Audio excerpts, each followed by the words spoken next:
Hello guys, in this video I'm going to show you the solution of the second page of the worksheet solve absolute value inequalities.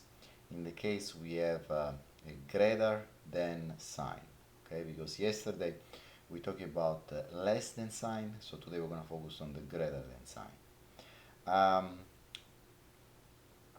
So I'm going to start from problem number 4.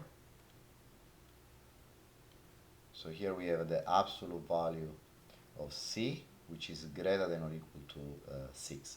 So absolute value of c greater than or equal to 6 means that the distance of a number from 0 on a number line must be greater than or equal to 6. So if you imagine you have a number line and this is 0, then if you want your solution to be greater than or equal to 6, then what this means is that you need to be either on the right of 6 or on the left of negative 6. And the 6 and negative 6 are also included because the distance of these two values from 0 is exactly 6, so these two values are included. And then you're going to draw an arrow that go to the right, an arrow go to the left, okay? So any number on the right of 6 will work, any number on the left of negative 6 will work. So when you write your solution, well, this is the solution from a graphical point of view, but then algebraically your solution can be written as c, so less than negative 6, it means on the left of negative 6, and instead of and like yesterday you're going to write or in this case 6 greater than 6. And the reason we write or instead of and is that any of these two statements is satisfied by itself. So if I just say c greater than 6, I can pick up any number greater than 6, it will always be a solution. So this first inequality doesn't have to be satisfied at the same time, okay? Yesterday we had an AND because they both need to be satisfied. Today we have an OR because only one of them needs to be true in order for the value of c to work in this inequality, okay? Alright, so number 5, so this will be the solution from an algebraic point of view. So number 5, a little bit tricky because we have that the absolute value of m is greater than negative 6. So what we are saying here is that the distance of a number m from 0 must be greater than negative 6. Well, remember that distance is always positive. So we know that this number on the left-hand side is always positive. I'm saying that the positive number is greater than negative 6. Well, it doesn't matter which value of m you're going to plug in. This statement will always be true, will always be satisfied. And therefore, we have that in this case, the number of solution is going to be an infinite number of solutions. Any m will work. Any real number, okay, will work. Because no matter which m you're going to plug in, the absolute value of this number will always be positive, and positive is always greater than negative 6. So the solution in this case is going to be all real numbers. And then in order to represent it graphically, well, you will just draw a number line and any value here, right, any number will work, okay?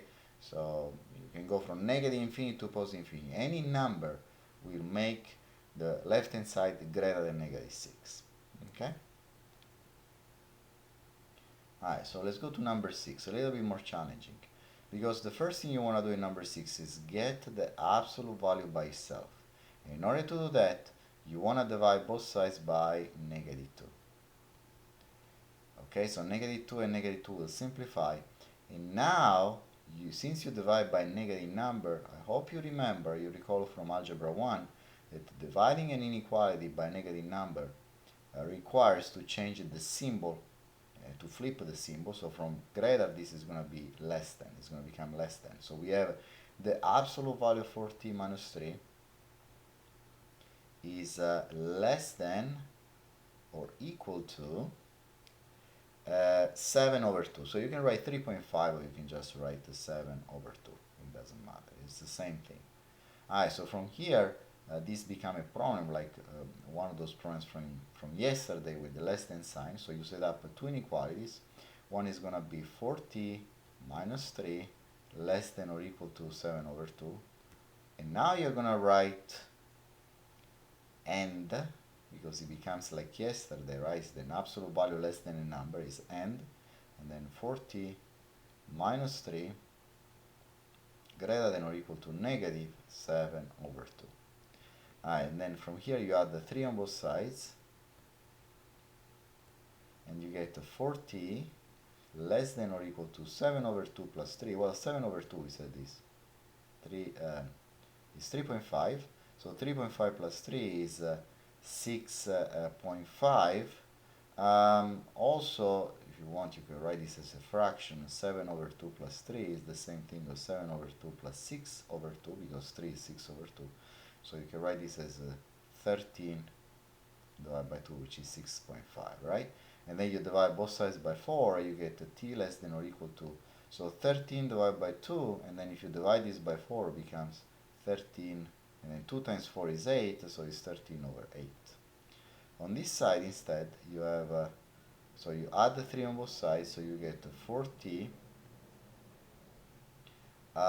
minus 3, so now becomes greater than or equal to negative 7 over 2 plus 3, you add up 3 on both sides, and this becomes 4t greater than or equal to negative 7 over 2 plus 3 is going to be 1/2, because 3 is the same as 6 over 2, so it's going to be negative 1/2 actually, because it's negative 3.5 plus 3 is negative 0.5, so negative 1/2, and then you divide both sides by 4, so t is greater than or equal to negative 1 over 2 times 4 is 8. Alright, so, and we have an end here in between, okay, and then if you want to represent this solution graphically, okay, I'm going to do this here. So the two values we found are 13 over 8, which is positive, and negative 1 over 8, which is negative. And since we have an end, we need to shade in between. There is a, oh, let me redo this, because, let me work it out here, so that's a solution. So the two numbers were 13 over 8 and negative 1 over 8. And any number in between will work, including 13 over 8 and negative 1 over 8, because there is an equal sign, so you will shade here in the middle, okay? So that's a solution from a graphical point of view. Alright, so a similar problem is the one you see here on the right hand side. We are going to first divide both sides by negative 2. We are dividing by negative sign, so we need to flip this symbol. So this becomes the absolute value now of 8t plus 3. So less than negative 4 divided by negative 2 is positive 2. So we set up 2 inequalities. One is 8t plus 3. So this is going to be less than 2, and, so we write down and in this case, because there is a less than sign, 8t plus 3, and then I remind you the other inequality is greater than or equal, greater, not equal, of negative 2. So we subtract 3 from both sides, and we end up with 8t less than negative 1. If we divide both sides by 8, we end up with t less than negative 1 over 8.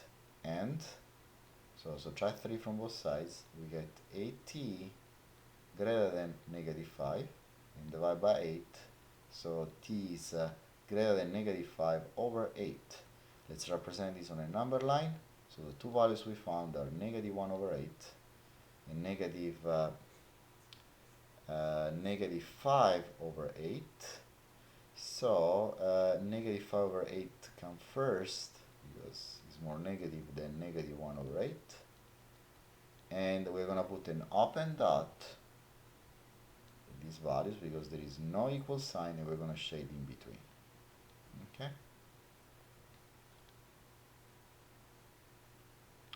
And then here, what we have is we need to divide by 19, so both sides by 19, and then we end up with p minus 14 greater than or equal to 19 over 19, which is 1.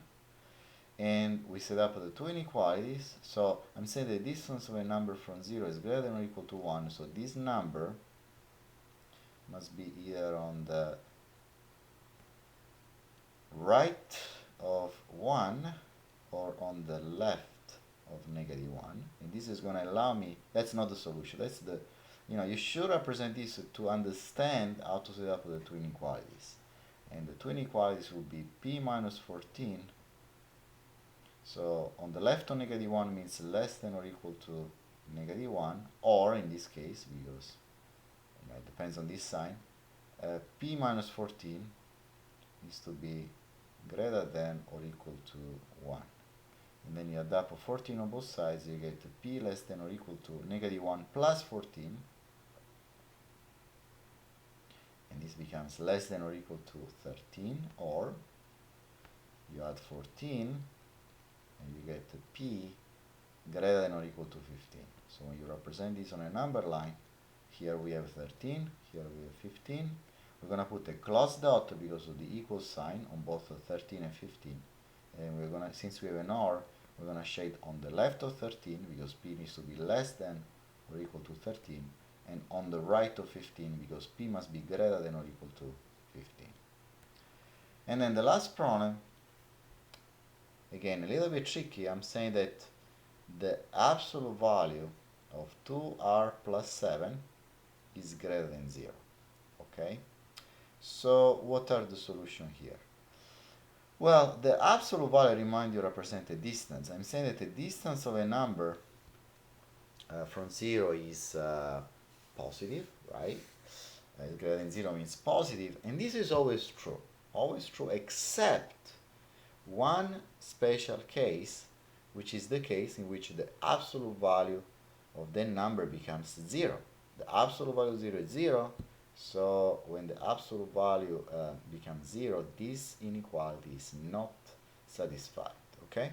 So, and the absolute value becomes 0 when 2r plus 7 is equal to 0, right? Which means 2r is equal to negative 7 and r is equal to negative 7 over 2. So in this case, the absolute value won't be satisfied because if you plug in negative 7 over 2, this quantity becomes 0 and 0 is not greater than 0. Any other value of r instead is going to work because this quantity becomes different than 0 and the absolute value of a number different than 0 is always positive. Okay? So the solution in this case would be all real numbers except negative 7 over 2. Negative 7 over 2 won't work. It's the only value that won't work because it's going to make the absolute value 0. Now you may wonder how to graph this. So if you have your number line, the solution is any value on this number line except negative 7 over 2. So if this is negative 7 over 2, we're going to put an open dot and negative 7 over 2 because this value is not satisfied, but then any value on the right works, any value on the left is going to work. So any real number except negative 7 over 2.